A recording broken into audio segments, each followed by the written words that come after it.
This is a short vol show breaking news report. We have encountered today record levels, at least in recent times, of high volatility in the VIX. And I am issuing a very rare sell alert now for those who short volatility. And, I very seldom give advice to people. I don't like to do it. First of all, I am not a licensed financial advisor, so all of this is just for educational material. Take it with a grain of salt. Your results may vary. You need to. Everybody has their own financial setup, and thus this may not be appropriate for you in any way, shape, or form. Yada yada yada.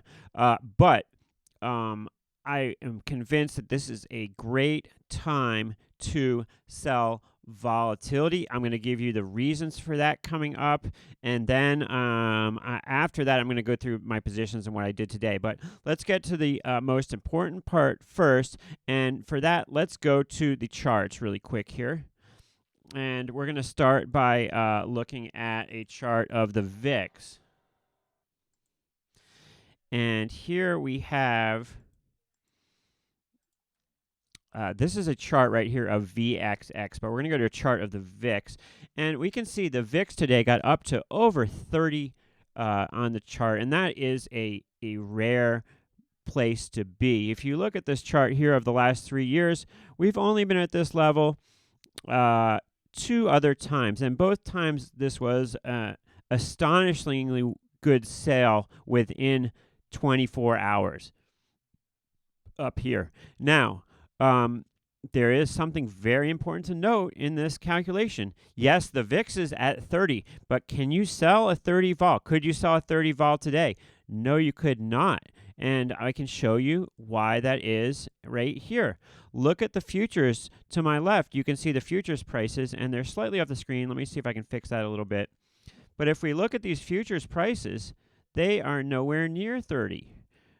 And if you look here, you can see the VIX 27.85 it went out, but the front month future only 21 and 20 for the front 2 month futures. And this is very typical. This is what happens. The spot goes way up, but the futures don't follow it. The reasons for this are multiple, but the most obvious reason is that nobody wants to buy a 2140 future if they have the feeling that this isn't going to stay up here very long.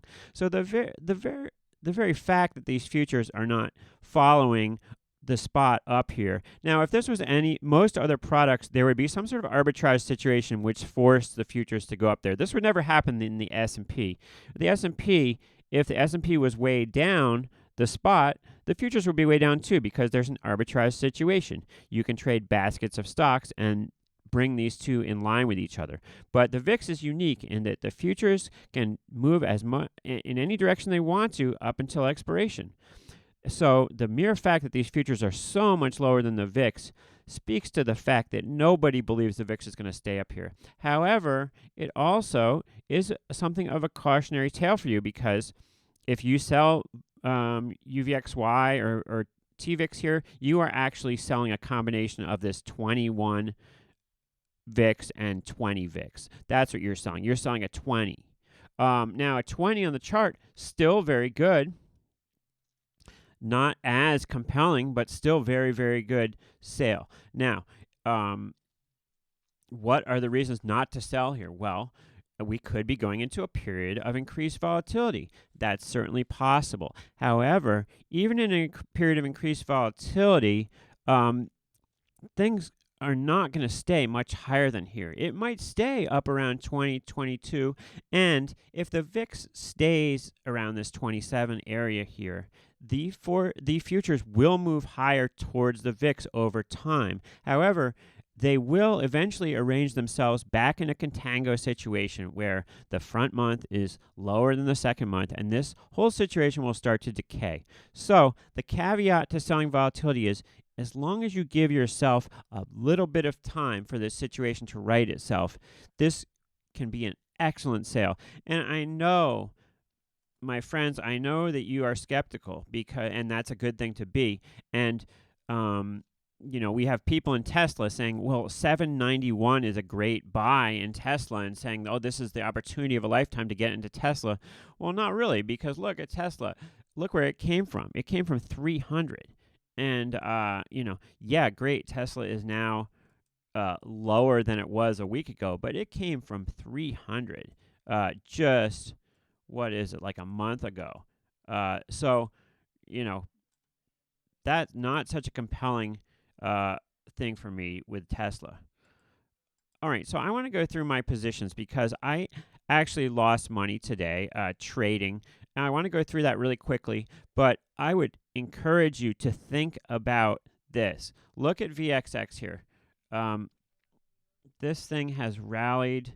It is back to where it was in October, and it but that's including all that contango and stuff like that. So in October, at this volatility, this thing would have been way, way, way higher. But this thing is back. Look at the move it's made. It's way back to where it was a long time ago, and is a very compelling sale here. And I would recommend you at least talk it over with whoever you trust.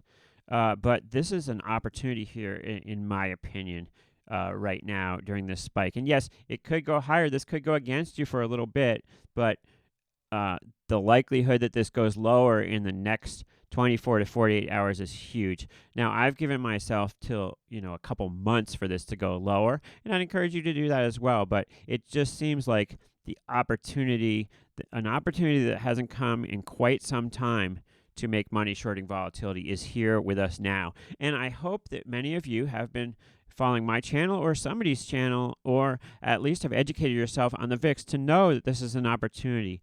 Now, it's hard to tell what to do. The market's way down. You want to capitalize on it. And yes, it seems like a good idea to buy something, but to scoop something here. But what do you scoop? I mean, look at some of these stocks. They still seem pretty high to me. Here's BYND, okay? Still way higher than it was in December. Way higher. What about Apple? Let's take a look at that one.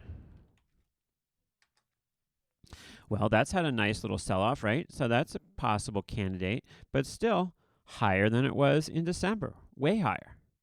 So, if something's higher than it was in December, is it really a compelling buy?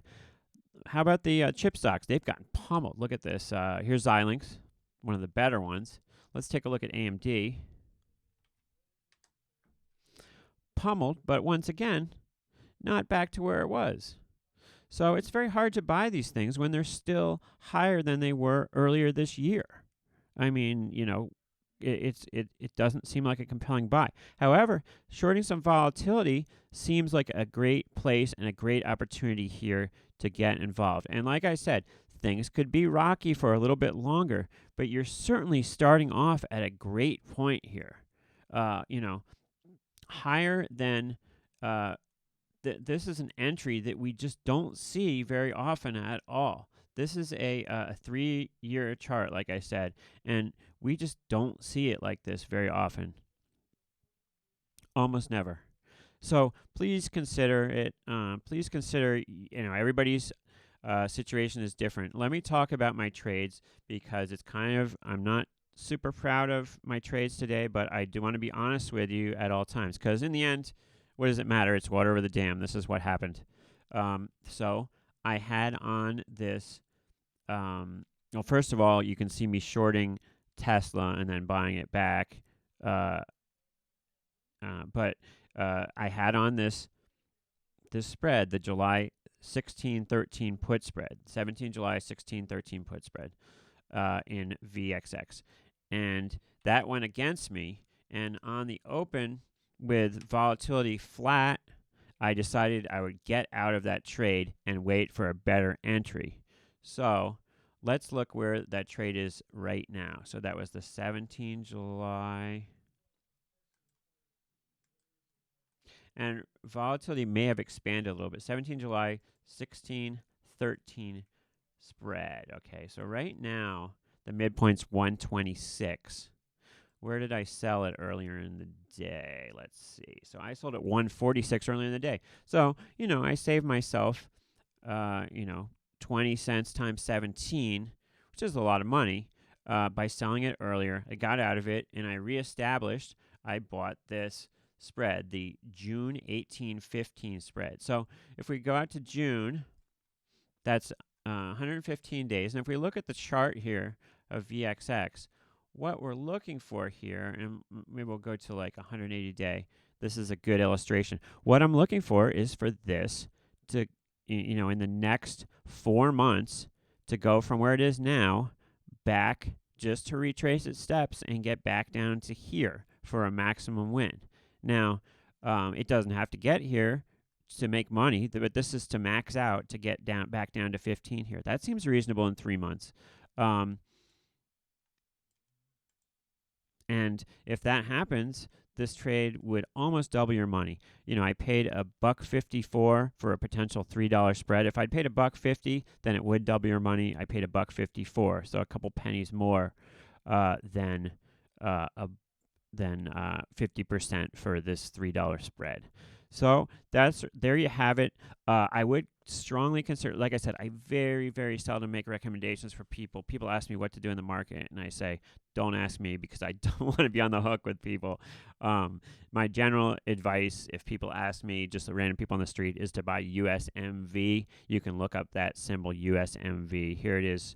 It's at a big down move today, but this is a low volatility index fund. But I generally recommend people buy this when asked to recommend something. But once again, like all these other things, this sell-off in this doesn't even bring us back to the beginning of last year. So this market could definitely go a lot lower. But the way volatility works, we're already up around 27. So we can't get it's very difficult to get an explosive spike off of 27, because, a lot of the pressure is out of the spring here. We're already way up here. So even if the market doubled its losses from here, we wouldn't see that significant more of a move up in volatility. And any move up in volatility isn't going to last very long. Nobody wants to hold on to VIX futures above 21, 22. Nobody wants to hold on to those. Those are hot potatoes. And, just a brief relaxation in the sell-off, and every bank and firm is going to be coming in to sell this volatility here. So get out ahead of it. And this seems like a layup trade to me. Now, it's often said when something seems like a layup, you better be careful. And maybe you better be careful in this case too.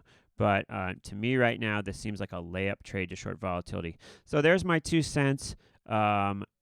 Thank you for checking out the show on short notice here. This is another rare day where I have 2 shows in one day. Hey, what's up, Greg Gossett? Nice to see you. Nice to see you people in chat. Thank you, Cheyenne Asgari. That's an interesting name. Hi, Tomas.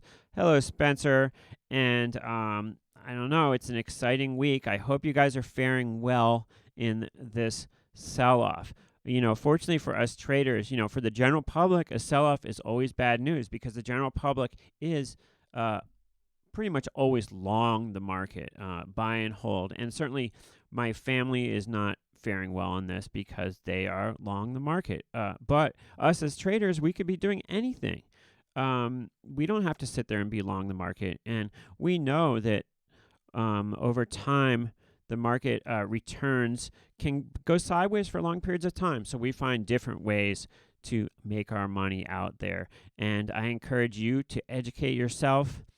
Think yourself, what I say should only be a small part of what influences you. I would not, just put your eggs in someone's basket just because other people like them or because they say they've made a lot of money or something like that. No, use your brain, educate yourself, come up with your own ideas, and that is the way to success. Best of luck. I'll let you get back to whatever you were doing, and just think about this volatility thing, because this is an opportunity here that doesn't come around very often. Thanks for watching. This has been a Short Vol Show Live breaking news story.